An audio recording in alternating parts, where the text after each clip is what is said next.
18 మంది వచ్చారు.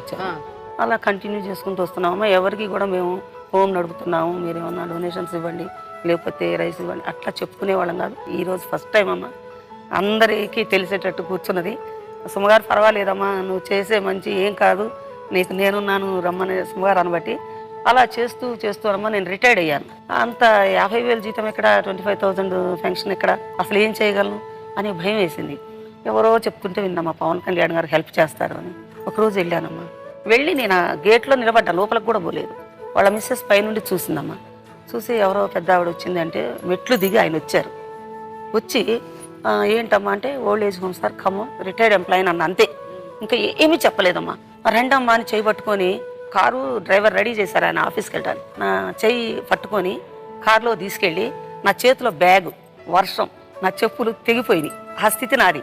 ఆయన కలుస్తారని నన్ను తీసుకెళ్తారని నేను అనుకోలేదమ్మా. అలా వచ్చి నా బ్యాగ్ ఆయన సంఖలో పెట్టుకొని నా చెయ్యి పట్టుకొని కూర్చోమ్మని కూర్చోబెట్టుకున్నారు. ఒళ్ళంతా తడిచింది, శారీ అంతా తడిస్తే హీట్ వచ్చేటట్టుగా కారులో వేశారమ్మా.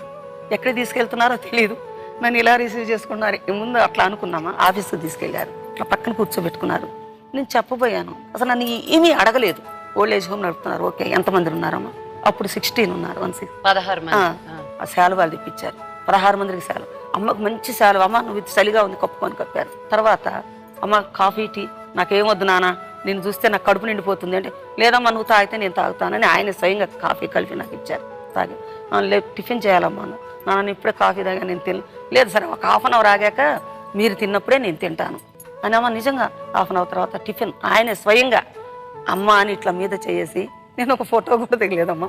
ఈరోజు ఆ రోజు పవన్ కళ్యాణ్ గారు చూస్తుంటే మాత్రం నాకు చాలా హ్యాపీ. అంతమంది తల్లులు నువ్వు కాపాడుతున్నావు కదా, నువ్వు నాకు అమ్మవి, నేను నీ కొడుకుని ఎప్పుడు కూడా గుర్తు పెట్టుకున్నాం. నేను ఎంప్లాయీగా ఉండి ఎవరి దగ్గరికి ఎప్పుడు పోలేదమ్మా అడగటానికి. అది ఫస్ట్ టైం, ఫస్ట్ రిసీవింగ్. నేను ఇట్లా చాచి ఎవరిని అడగలేదు. కాకపోతే వీళ్ళందరినీ ఎలా బ్రతికించాలి, ఏం చేయాలి అనే వేదనతో వెళ్ళా. అంత రిసీవింగ్ అంటమ్మా. ఫిష్ తెప్పించారు, కర్రీ వండిస్తున్నారు, రైస్ పెట్టించారు, భోజనం అంటున్నారు. నాన్న నన్ను పంపించేయండి నాన్న అని అంటున్నారు.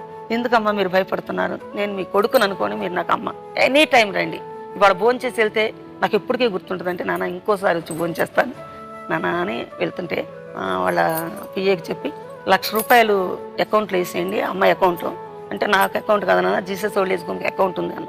1,00,000 రూపాయలు అందులో వేసేయండి అని వాళ్ళ పిఏ ఉంటే పో నోదలు అని నన్ను పిలిచి నా బ్యాగ్లో 10,000 వేశారు. ఇవి నీ ఖర్చులకమ్మా అని చెప్పాను. First receiving అదమ్మా. సెకండ్, మాకు ఒక హిందీ పండిట్ టీచర్ ఉంది, సుమగారు ఉండే ఇల్లు తెలుసు. సుమగారి సంగతి వింటున్నా నేను. ఆ హిందీ టీచర్ని తీసుకుని వెళ్ళా.